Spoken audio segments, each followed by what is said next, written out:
Kadang, ada saatnya di mana kita bertanya-tanya pada keadaan, juga semesta, tentang apa yang kita kecewakan, ataupun kita sesali adanya. Kayak misalnya, kenapa sih harus ada pertemuan, kalau pada akhirnya kita dipisahkan? Atau, kenapa sih aku harus suka sama dia, yang gak pernah buka hatinya buat aku? Atau mungkin, juga tentang kehidupan yang rasanya tiap tahun semakin berat. Padahal pas kecil dulu kita selalu berangan kayak gini.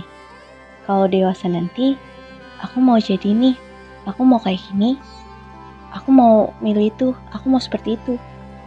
Ya banyak banget mimpi kita pas kecil dulu. Tapi sekarang, dewasanya kita mempertemukan kita pada hal-hal yang gak pernah kita duga sebelumnya.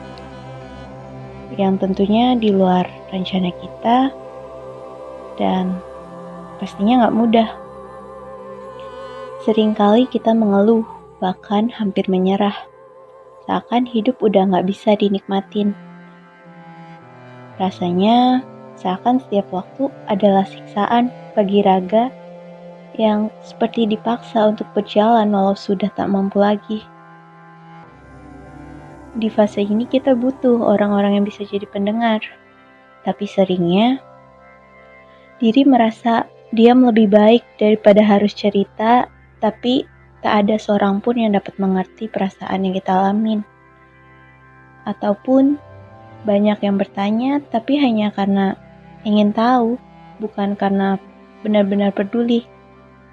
Fix banget di saat seperti itu, rasanya dunia tak lagi bersahabat, dan dirimu semakin ingin menyerah.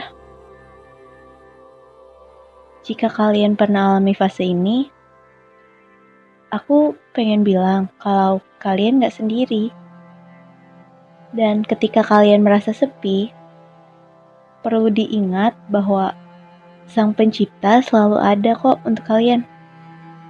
Tentang seseorang dalam hidup yang mungkin kalian dambakan hadirnya, mungkin saat ini memang belum waktunya untuk kalian dipertemukan. Tapi percaya deh, bahwa saat ini yang kamu jalanin adalah sebagian proses menuju ke sana, ke waktu terindah dalam hidupmu. Soal bahagia, itu memang pilihan. Tergantung dari mana cara pandangmu melihat dunia. Kalau kamu mau untuk sisihkan sedikit aja dari waktumu untuk melihat keluar, masih banyak kok hal yang dapat disyukuri.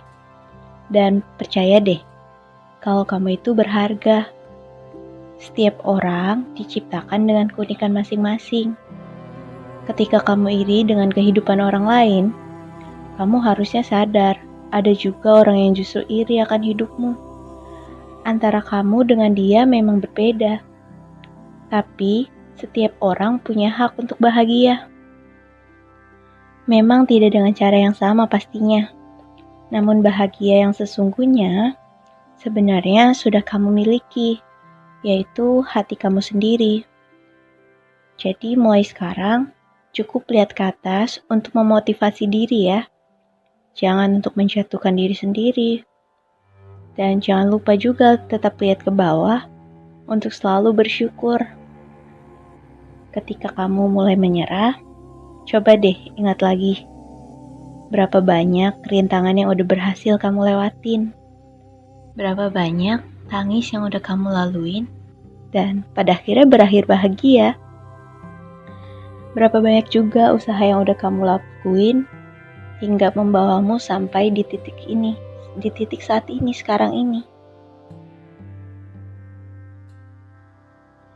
Sayang banget kalau harus disia-siain gitu aja. Kamu mau berhenti, tapi waktu kan gak pernah berhenti. So, yuk mulai berdamai dengan diri sendiri, juga dengan waktu. Karena aku yakin kamu bisa. Ya emang gak mudah, tapi suatu saat proses ini akan membawamu ke sana, ke impianmu, ke tujuanmu, dan membuatmu menjadi seseorang yang hebat. Gak ada kan yang sukses dengan cara instan. Ingat juga kalau manis itu gak bakal tercipta kalau gak ada rasa yang lain. Jadi, pahitmu saat ini, pedihmu saat ini, perihmu saat ini, ya untuk mengajarkanmu apa itu indah, apa itu bahagia.